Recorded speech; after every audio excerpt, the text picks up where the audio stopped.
إن الحمد لله نحمده ونستعينه من يهده الله فلا مضل له ومن يضلله فلا هادي له وأشهد أن لا إله إلا الله وحده لا شريك له وأشهد أن محمدا عبده ورسوله أما بعد وعليكم السلام ورحمة الله وبركاته.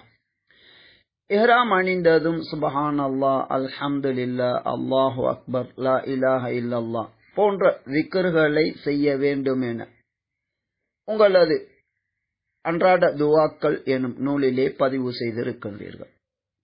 அதே நேரத்தில் எனது ஆலிம் நண்பர் ஒருவர், இது இஹ்ராம் அணிந்ததும் இவை கூறப்படுவது அவசியம் கிடையாது, இது பொதுவாக பயணங்களிலே அல்லாஹ்வை புகழப்படுகின்ற, அல்லாஹ் பற்றி செய்யப்படுகின்ற விக்ர்கள் என கூறுகின்றார்கள். இது பற்றிய தெளிவு என்ன என்று அடுத்து ஒரு கேள்வி தொடுக்கப்பட்டுள்ளது.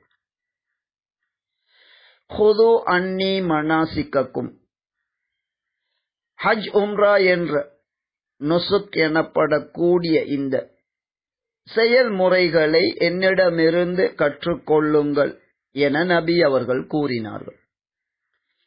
இவ்வாறு கூறிய நபி அவர்கள் ஹஜ்ஜின் போதோ உம்ராவின் போதோ தனித்தனியாக இப்படி செய்யுங்கள் என்பதை ஒட்டுமொத்தமாக வார்த்தைகளால் கூறவில்லை.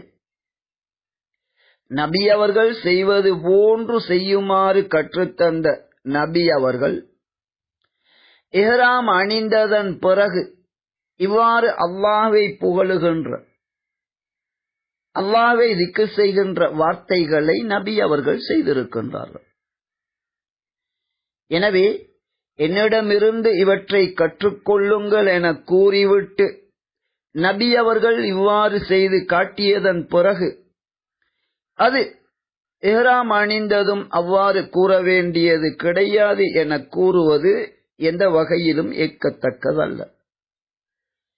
வெறுமனே பிரயாணங்களில் தான் இப்படி கூறுவது என உங்கள் நண்பர் கூறுவதை ஒரு நிமிடத்திற்கு சரி என ஏற்றுக்கொண்டால் கூட, ஹஜ் உம்ராவிற்கான பயணம் என்பது அது பயணம் கிடையாதா? பயணத்தில் தானே நபி அவர்கள் இருந்தார்கள். எப்படியோ உங்களது நண்பரின் கூற்று அது ஏற்கத்தக்கதல்ல. என்னிடமிருந்து ஹஜ் உம்ரா செய்கின்ற முறைகளை கற்றுக்கொள்ளுங்கள் என நபி அவர்கள் ஏவிவிட்டு அதனை எங்களுக்கு செய்து காட்டியிருக்கின்றார்கள். எனவே இஹ்ராம் அணிந்த பிறகு நபி அவர்கள் சுப்ஹானல்லாஹ், அல்ஹம்துலில்லாஹ், அல்லாஹு அக்பர், லா இலாஹ இல்லல்லாஹ் என்பதை கூறியிருக்கின்றார்கள். அதனை பின்பற்றுவது நிச்சயமாக சுன்னாவாகும், உம்ராவுடைய வழிமுறையாகும். அது உம்ராவின் அம்சங்களில் உள்ளதல்ல என கூறுவது ஹதீஸின் ஒளியில் அது ஏற்கத்தக்கதல்ல.